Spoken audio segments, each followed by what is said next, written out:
Welcome. I'm Alisa Gumbs, the Executive Managing Editor of Black Enterprise. Last year, the killing of George Floyd sparked not only protests across the country, but a nationwide reckoning on race. Many corporations took the time to reflect on both their reality and their role. But are they living up to the promises they made? That's the question we're getting into today. Is corporate America fulfilling its racial equity pledge? We have two experts here with us today who will share their insight on where we stand in terms of executing on these initiatives 9 months later. First, we have Belinda Grant Anderson, the Vice President of Talent Development and Diversity at AT&T. Belinda, thank you for being here. Thank you for having me. I'm really looking forward to our conversation today. And we also have Valerie Rainford, the CEO of Elloree Talent Strategies and a recognized thought leader on equity and diversity. Welcome, Valerie. Thank you very much for having me. So Belinda, I want to start with you because you're responsible for implementing AT&T's diversity and inclusion strategies. Can you take us back to last summer when everything started? What were the conversations like at AT&T about how the company should move forward? We had a lot of conversations going on at that time. It was an event that really struck at the heart of all of our employees and our leaders. And so it was, a lot of it was personal, right? How can we actually, as individuals, have conversations and really take ourselves through this moment and help each other through the moment? And then it became one around, as a company, what can we do to really make sure that this doesn't happen again? And that we're really using our influence as a corporation to affect change in the nation. And that we're also making sure that internally, we're doing all the things that we could do to care for our employees. Valerie, you work with so many different companies, so you have a really unique perspective on this. What were your thoughts on the way that corporate America initially responded last summer? I mean, to be honest with you, I think the initial response was panic. They didn't really know what to do. And so I say you saw a little bit of monkey see, monkey do in the beginning. First, it was let us make a statement showing support. And you saw those start to trickle out, and then they started to pick up steam. Then you started to see companies doing donations, right? Then the philanthropic efforts started. So a couple people donated, and then it was everybody was donating. And I think after that point, companies realized that hollow statements and donations were not enough, that they really needed to act. So then you started to see conversations around race. Like if we go back, and I think when we go back in time and look at what happened, like this was sort of a seam of things that happened together where the conversations around race came after that. And then I think we're still in the phase of companies making goals and promises about what they plan to do. And I think we're seeing a little monkey see, monkey do there as well. As Valerie mentioned, the response took on so many different forms, including community outreach and support for Black businesses. But for today, I really want to concentrate on the workplace. Nobody knows the challenges of achieving real equity in corporate America better than the people who are living it day to day, but we're not always included when those decision-making happen so that we can get to solutions. Belinda, how has AT&T been engaging its current employees around this issue? Yeah, I would like to say that I think a lot of the reaction and how people are responding and how companies are responding, a lot of that has to do with their history and how long they've been dedicated and focused on diversity, equity, and inclusion. And I will say at AT&T, this is something that's been on our radar for more than 50 years. I mean, if you look at our employee resource group, our supplier diversity programs, those have been in existence for more than 50 years. And so our employees actually expected to be involved in the conversation. I mean, this is sort of how we do things at the company. And so, for example, our senior leaders, our senior Black leaders were involved in the decision making that our CEO and our senior leaders were crafting around how are we going to respond and what should we be doing internally. And so one of the things our CEO did was he sent out a message around what we needed to do as a company and the accountability he was going to hold his leadership to. Our employee resource groups, of course, they were involved in the conversation, and they were involved in how are we going to really go out and help the community. And as much as we've been doing already, how can we do more? And that really was our focus. How can we do more? And so I will say that, excuse me, our employee body really was involved in all of this. We have business unit diversity and inclusion councils, and those business units, they actually went out and started talking about how do we have dialogues of understanding? How do we make sure that this discussion is really happening throughout the entire company? And as I say, our employees were involved in this every step of the way as we crafted our programs, and they're continuing to do so today. Valerie, is that what you've seen across the companies that you work with? Has what Belinda just said at AT&T been more normal or more of an exception in terms of the Black employees within the company really having a say? I do think that's more of an exception.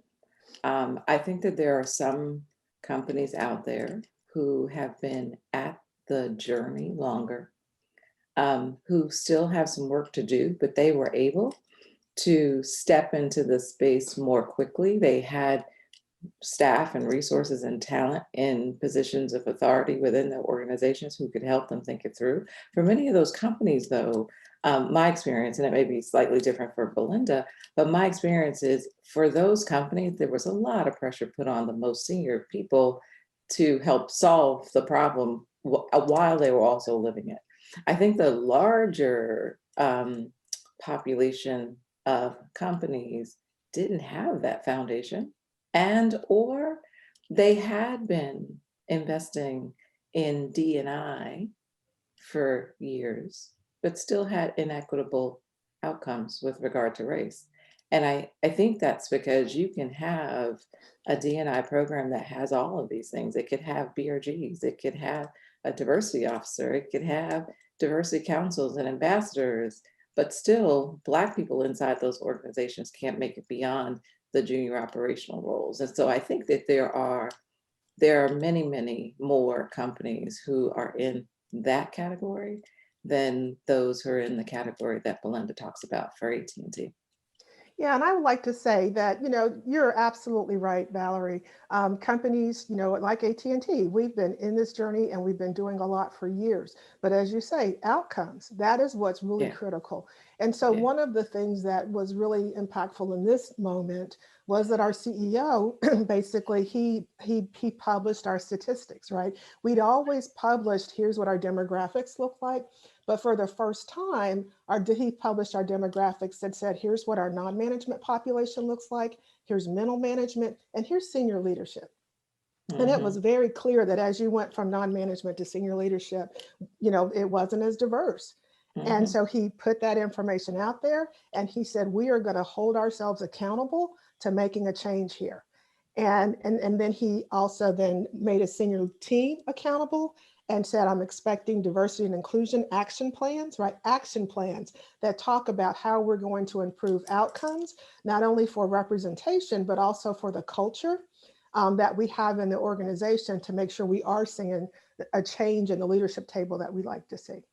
Yeah, Alisa, I don't know if we can have a conversation around Absolutely, it or whether you want to ask a question. do. But there's a couple of things that Belinda just said there that I think are really important. And the first is, and I think these are some of the missing ingredients in other organizations. And the first is a CEO that would stand up and say, we must do something and mean it and back it up with action. Because for too long, we've seen leaders who say they're committed, but again, they're not willing to release the data and so forth. So I think executive ownership, not ownership of the chief diversity officer, not ownership of the senior Black people, but ownership of the CEO is a difference maker. The other thing that's really important is, and these are all signs to me when a company is truly ready. The other thing I think is the willingness of the organization to share its data, not just the data they had been sharing, but disaggregated data. Because we know is when companies are talking about underrepresented minorities, in some cases women and underrepresented minorities, in some case BIPOC, Black and Indigenous people of color, like, or people of color, whatever your acronym is, Black people don't do well when you group us with other populations that are growing organically or who have sponsorship. So when you have a committed CEO that is also willing to share transparent, disaggregated data, there you have an organization that is ready to do something, because if you share that data and you don't do anything with it, like that's not a good plan. So I think that's the way to tell the difference between the organizations that are ready to make a specific change with regard to Black people versus those that are not. Yeah, and to your point, the disaggregation, right, not only is by race, but it's also by individual business units, right? Because That's right. different business units have different issues. And then it's, let's take this down further into the organization as well, so that we That's can right. see what's going on. And that is the work that we've been doing, where last Yeah. summer we started saying, okay, let's share it at the business unit level. And now we actually share that data all the way down to the vice president level, so that you can see what your organization looks like, and you can share that with your organization by gender and by race, so that as an organization you can say, okay, here are the things that we need to be aware of and the things that we need to be focused on in order to change the outcomes. Because if you don't actually, and the key point there is the vice president level and above, because you may have companies that have representation, but those people are in field jobs, call center jobs, Right. junior ops jobs. And by the way, we want everybody to have a job, Mhm. but what we want is for Black people to have the opportunity to advance inside of these companies, just like others do. And you cannot do that until you hold business leaders accountable, including with goals, which many companies are still afraid to do, and including with goals that hold them accountable for bringing talent in and moving talent up to senior positions of authority inside of organizations. You ladies have brought up so many good points, and there are some things that I wasn't planning to get to later, but since you brought them up, I want to jump into them. And Valerie, you started talking about the difference between diversity and inclusion and equity. And this Yeah. summit is intentionally called the Diversity, Equity, and Inclusion Summit. The language around diversity has really evolved over the years. First, they added inclusion and then belonging. Now there's a focus on equity. And as a journalist, I fully believe that words matter. So can both of you explain for everyone why the importance of equity specifically? Yeah, and we have to be careful that we don't get on another word journey without action, right? Yes. So many people say to me, like, should it be I and D, or should it be D and I, or should it be DE and I? I don't actually care what word you put in front of any other word. I want you to understand that you can have a D&I program with all the things that we talked about in the beginning, and still have inequitable outcomes because organizations don't understand the E work. Many organizations take their D&I or I&D or whatever they want to call it and rename it DE and I and expect to have a different outcome. Some will take a D&I program and immediately jump to establishing goals. But if you don't understand what inequity looks like, if you don't understand what privilege allows versus disallows, you will never get to true equity. So I tell my clients, when the CEO and the leadership team invests in racial equity awareness and self-reflection for themselves, then they can franchise it out to the rest of the organization. But you can't have an organization that says we want to get to equity, doesn't understand equity, doesn't do the equity work, and then introduces a new program for for the staff, but not for the leadership team. And finally, I'll say, I think part of what has gotten us to this point, it is the words unconscious bias, right? We've invested tens of millions of dollars in unconscious bias training over the years, but quite frankly, I think it's part of the reason why we can't get to equity. Unconscious bias training never taught people, leaders in particular, who still are uncomfortable saying the word Black or don't know what the different words are. All of that is in equity training, in my view. All right, teaching the leaders what to look for, what privilege looks like, what inequity looks like, how to look into their practices to see where inequity is. You got to do that work or you'll never achieve it. Yeah, Valerie, it's interesting. I agree completely with what you're just saying. And it actually is a conversation that we're having at AT&T right now. We have diversity and inclusion. And so the question is, do we want to say diversity, equity, and inclusion? And we really said, you know, until we can point to some specific things that we're doing, initiatives that actually we're putting in place, let's not use that equity word, because it is just a word if you don't have the initiatives to back it up. And so we have started launching some initiatives around that equity piece. And so now we're more comfortable saying diversity, equity, and inclusion. And so first of all is this whole, as you talked about, the whole focus on let's really understand what systemic racial bias looks like. Right. So, you know, launching the training for the entire organization so that people understand what that is, you know, having those conversations, bringing those experts into the company who can help us in this journey, number one. And then the other thing that we've done is we actually have an executive Black leadership program that we put in place a couple of years ago. And one of the first things that we did, a central part to that, is as we talk about the Black experience, we talk about the culture, we talk about corporate America and the biases that exist in corporate America against, you know, Black leaders. But we have that conversations with the individual and their supervisors to make sure their supervisors also hear that same message and they understand what that leader is actually experiencing on a daily basis. You know, what is emotional tax, right? What are those microaggressions that are existing?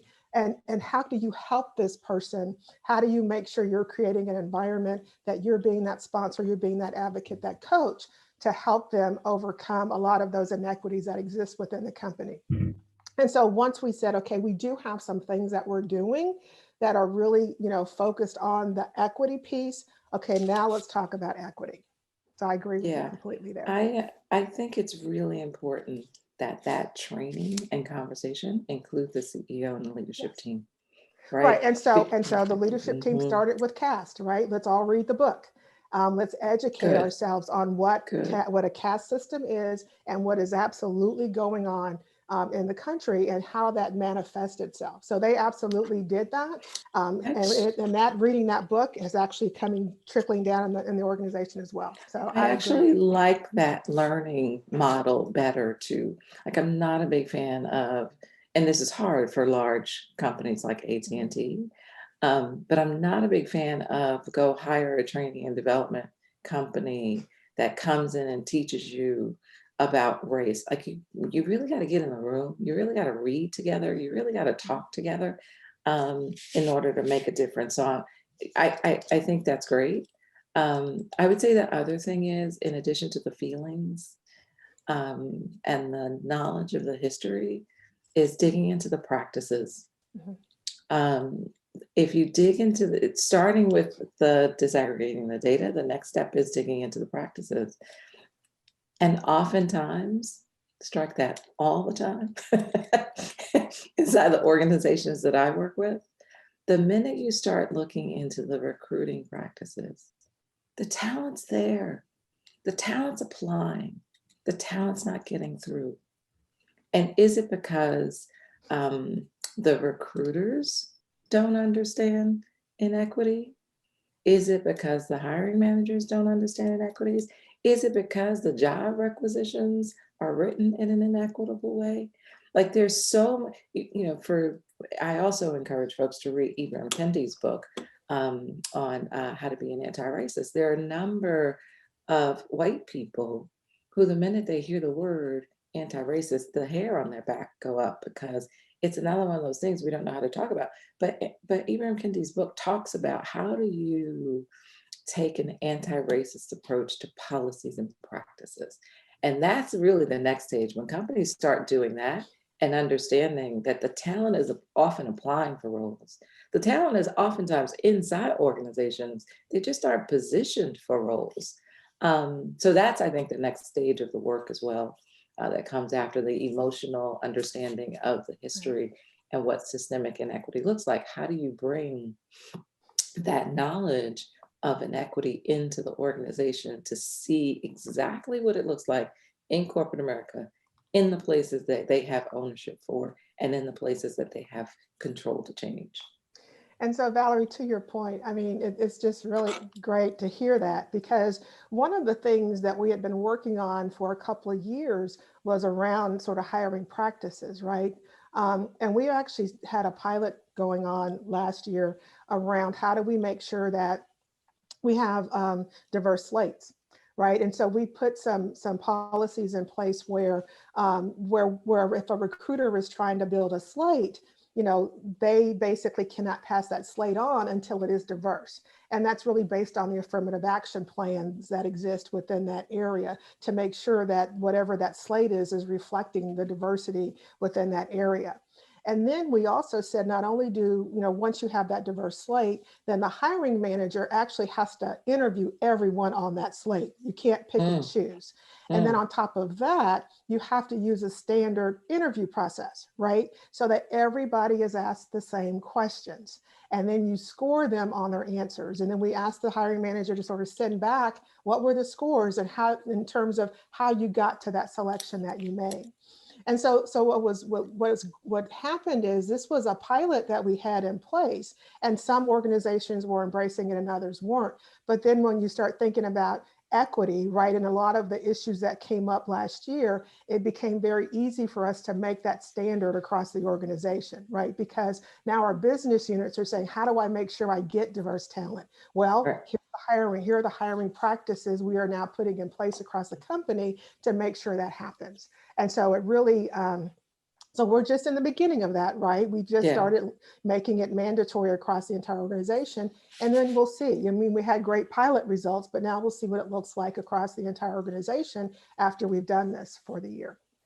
So, Alisa, I actually do a workshop on diverse slate, so I'm going to not take all of our time on this particular one. No, I'm glad you brought it up, because my next question was about hiring. So much of the corporate promise so far has been, we're going to hire this many people. I want you both to take a critical look at what is actually happening. Are we getting qualified Black people to jobs over the last 9 months?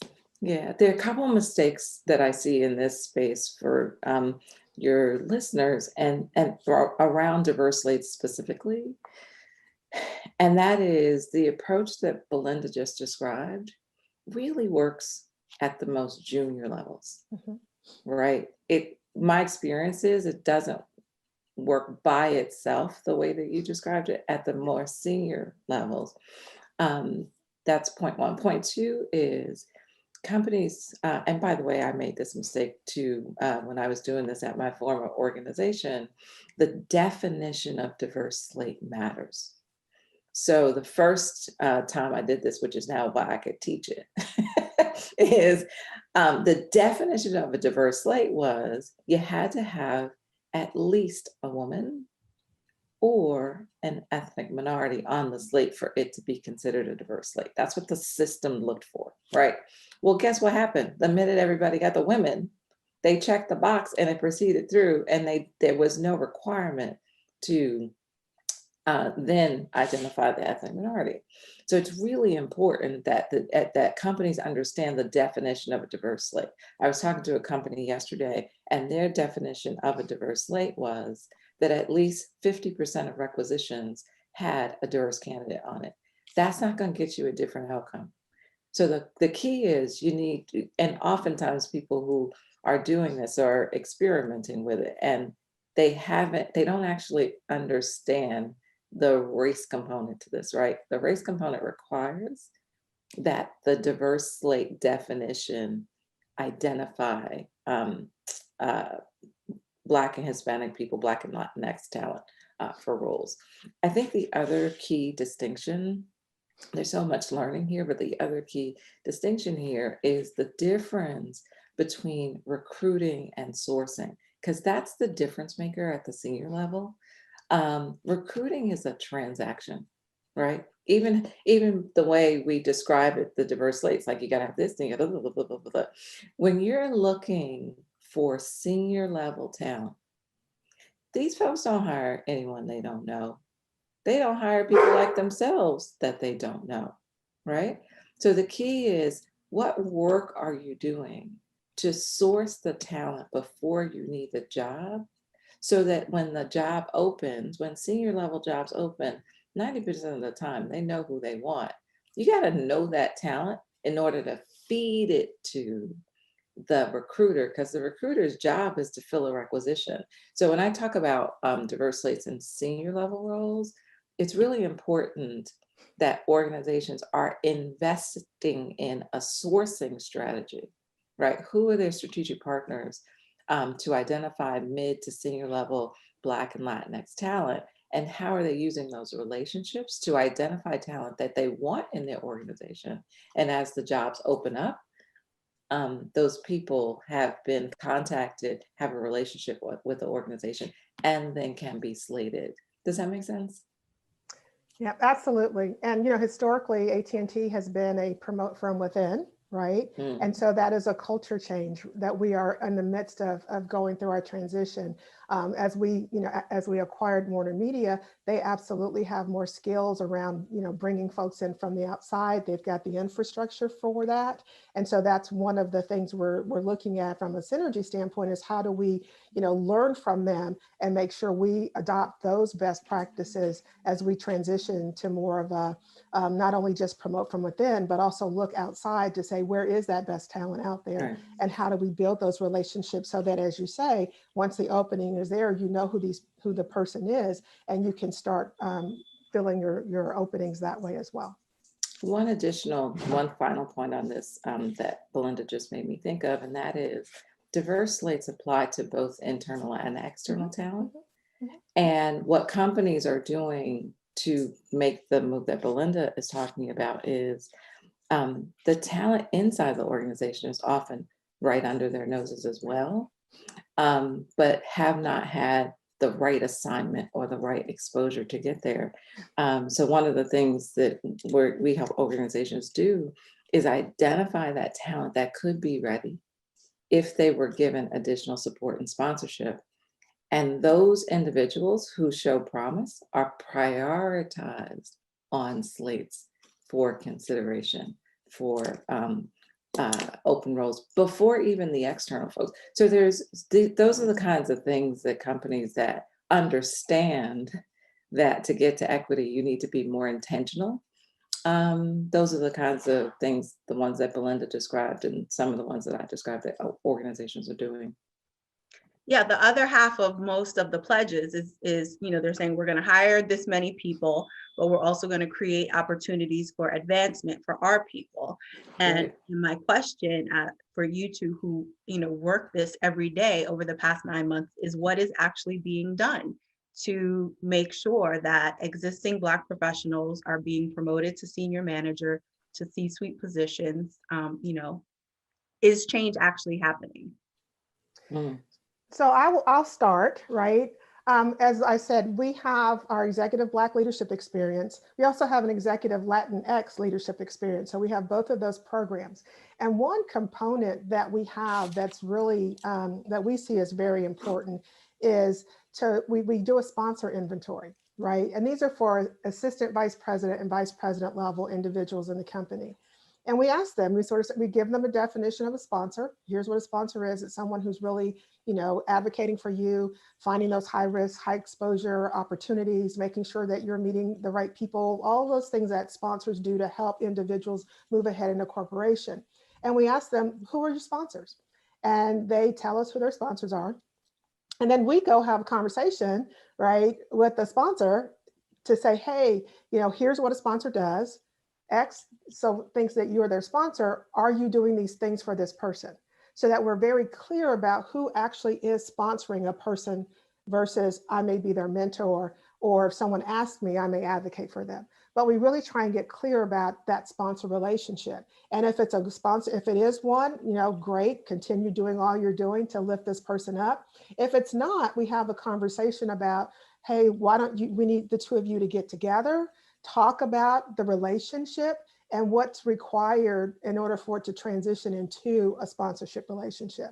So we think, and so that actually then helps sort of bring that equity around, do I have those people advocating for me and making sure that am I getting those opportunities, right, in order to move up in the company. And then another thing that we heard during our program, or our development program, is our leaders said, I wish I'd known this earlier in my career, right? Because then I could have been building these relationships when I was a manager.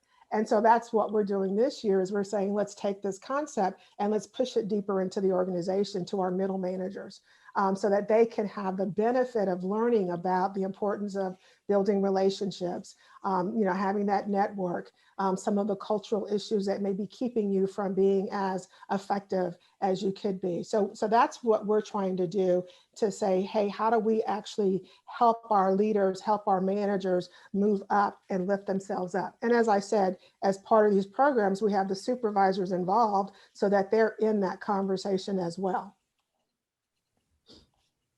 So that's sort of what I would say. And I guess the other one I would also talk about is we have a Women of Color initiative that's really around the same type of thing, where we've got women, really working with their supervisors to build trust, because that's the most important thing, and it's foundational in that relationship. And so building that trust so that you can move from a supervisor to a mentor, to an advocate, to a sponsor for the women in your organization.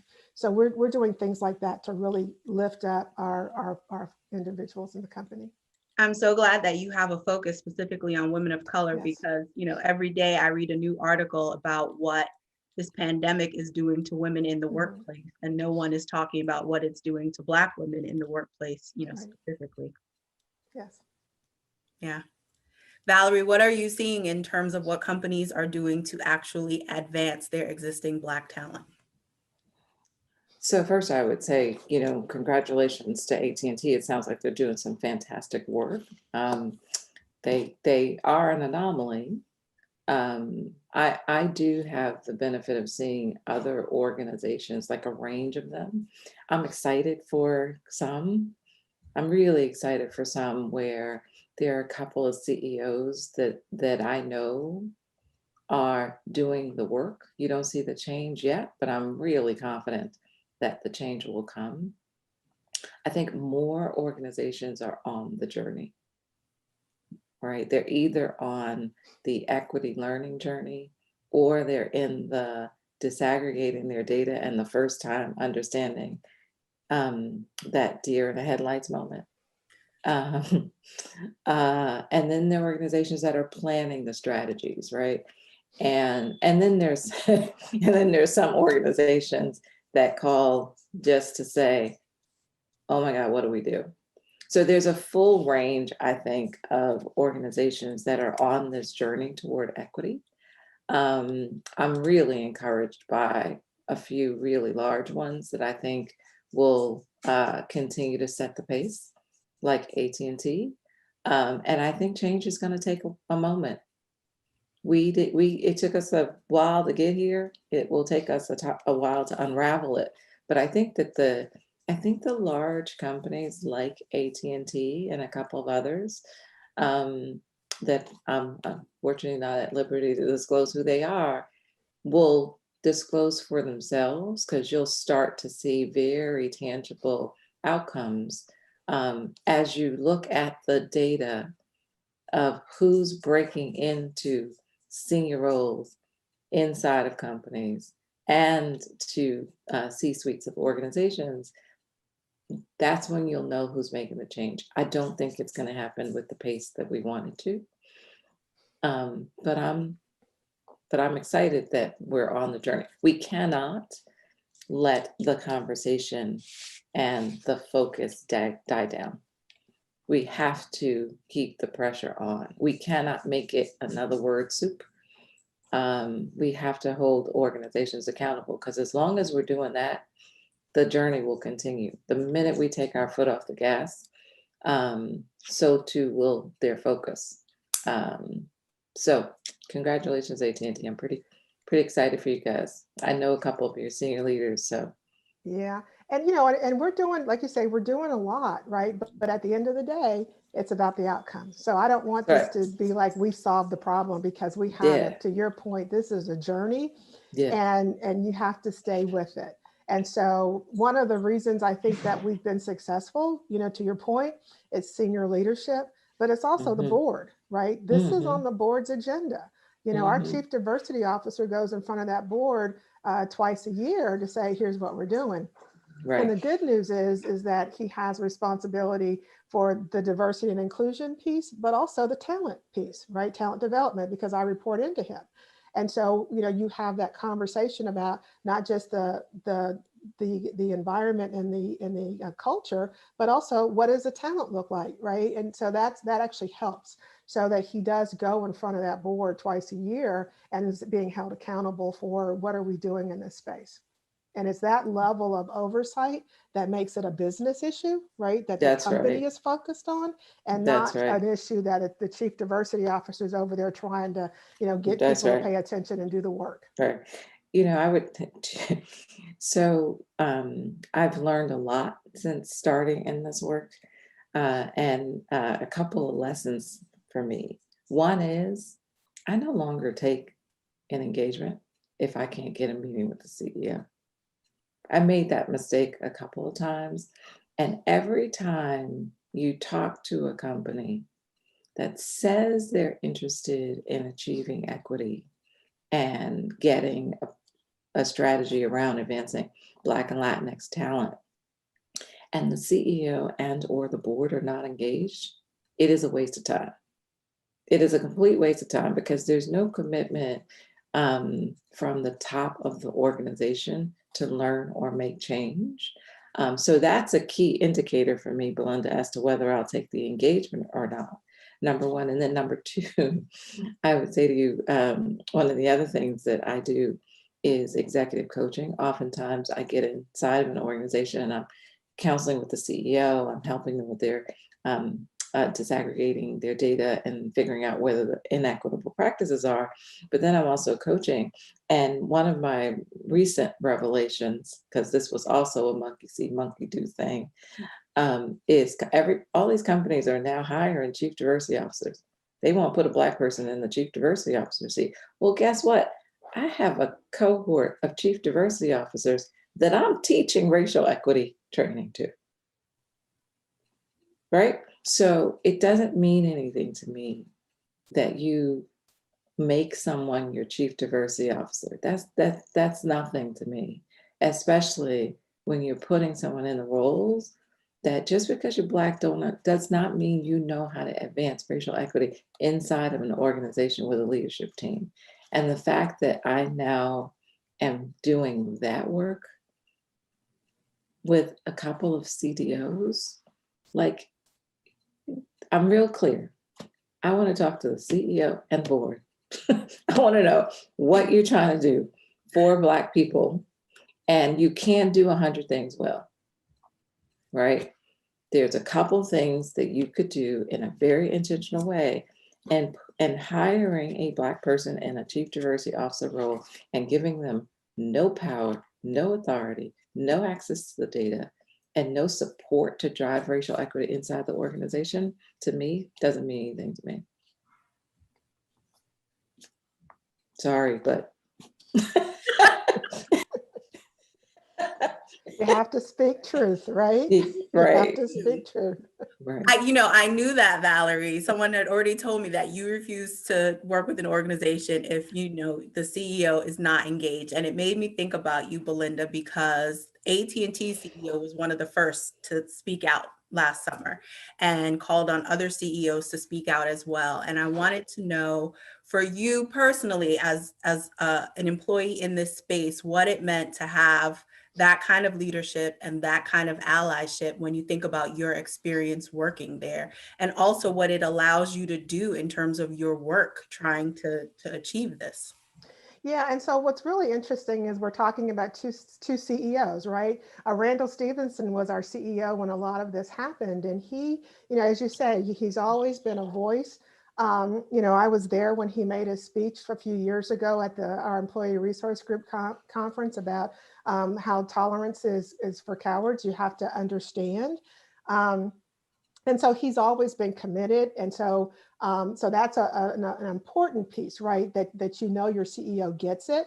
What's even more important, though, was that when Randall passed the baton to John Stankey, he's right there with them, right? So it's a culture that the senior leadership team has, and so John is just as vocal, just as committed, right? Put the resources around not only internally what we're going to do, but externally, how are we going to help with police reform and some of the community issues that we have. And so knowing that our leaders really get it and they're really committed, not just in words, but in action, that's always been something that I found an important piece of the AT&T experience and who we are as a company. And it's one of the reasons why I've been, with the company for so long. And that, hey, I've got something I want to do in this space, we're going to be able to do it, right? So we don't really have to go convince people, here's a good thing to do, it's the right thing to do. We just have to say, here's a need, and here's how we want to go address it. And we get the support to go do that. That is so rare. It is Yes. rare because oftentimes this work is connected to one person, the CEO. So to be able to continue that across CEOs is really pretty critical. And by the way, we know that what the CEO wants, the CEO gets, right? Yeah.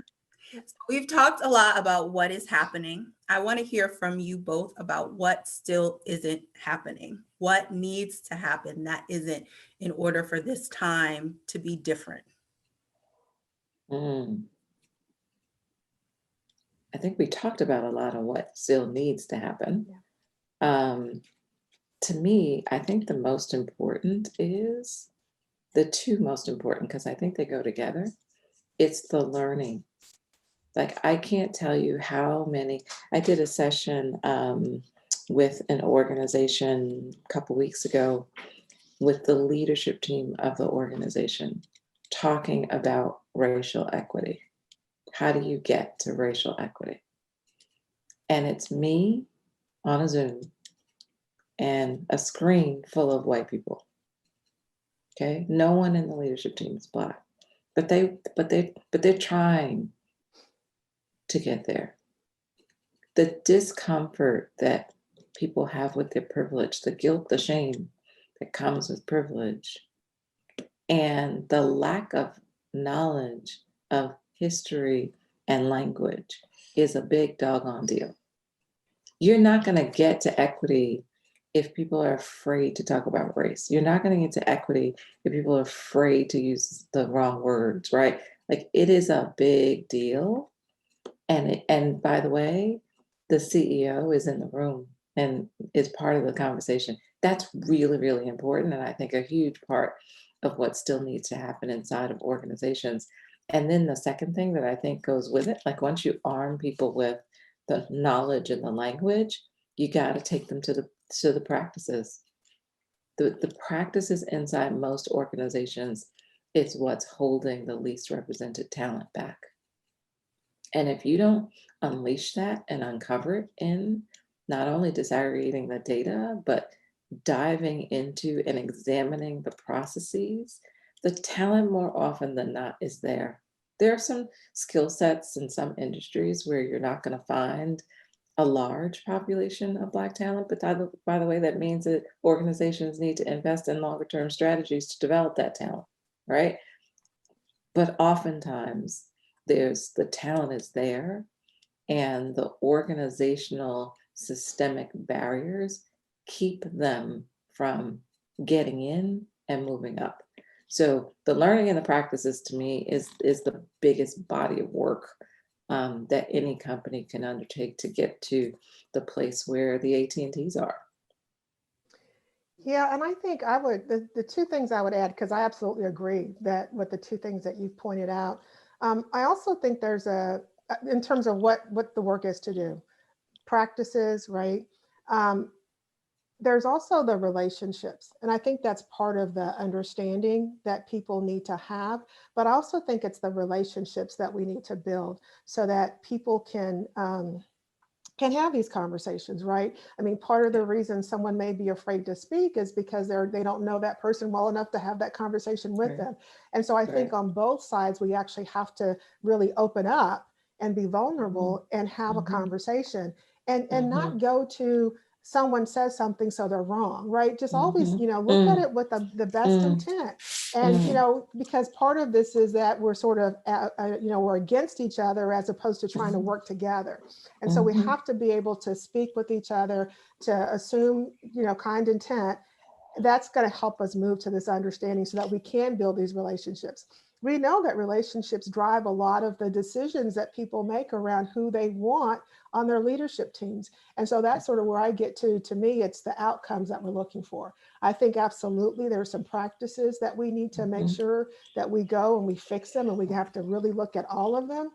But we also have to remember that we're talking about people here, and people are making decisions based on who they know and who they trust and who they believe in. So we've got to get to that piece too, so that people can have those relationships and flourish in companies. We know we've got great talent at all levels, but a lot of it's that they're invisible because people don't know them, and they don't know them at a personal level to be able to say, I'm going to take a chance on you and lift you up. And I think that's a thing that I think we really need to make sure we do going forward.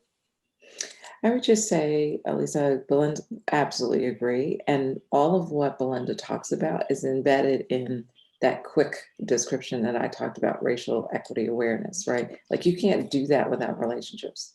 You can't do that. And I gave a couple of examples earlier.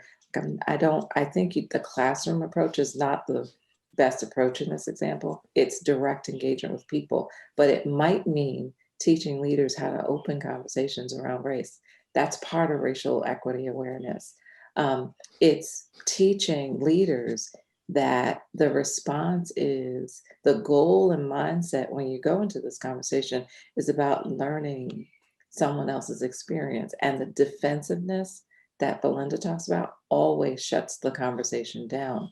So all of those examples that Belinda gave around relationships, I talked earlier about like how people learn, like companies are starting reading clubs together, right? On books like Caste or How to Be an Anti-Racist. There's so many great ones out there, but I'm not a big fan of putting those activities inside the Black BRGs where Black people are just talking to themselves. Like we know what the issues are. It's how do you bring that learning and education to a broader population of people, including the most senior leaders, is not one to be delegated. Like all of that is what I call racial equity awareness and learning together. And I think Belinda's absolutely right that when you can arm them with the language and the mindset that like, I don't need you to talk to me about, when I say Black Lives Matter, you don't give me some other thing that matters, right? Like that's in that realm of defensiveness, right? And we still have to help people create the relationships across race. It's just a reality. Mm-hmm.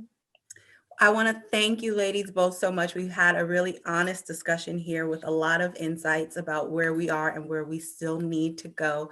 And I want to thank you both for the work that you're doing every day to help get us there. Thank you. Thank You're you. welcome. Yeah. Thank you, Belinda. Yeah, it's a great conversation. I enjoyed every Yeah. minute of it. Yeah. Thank you.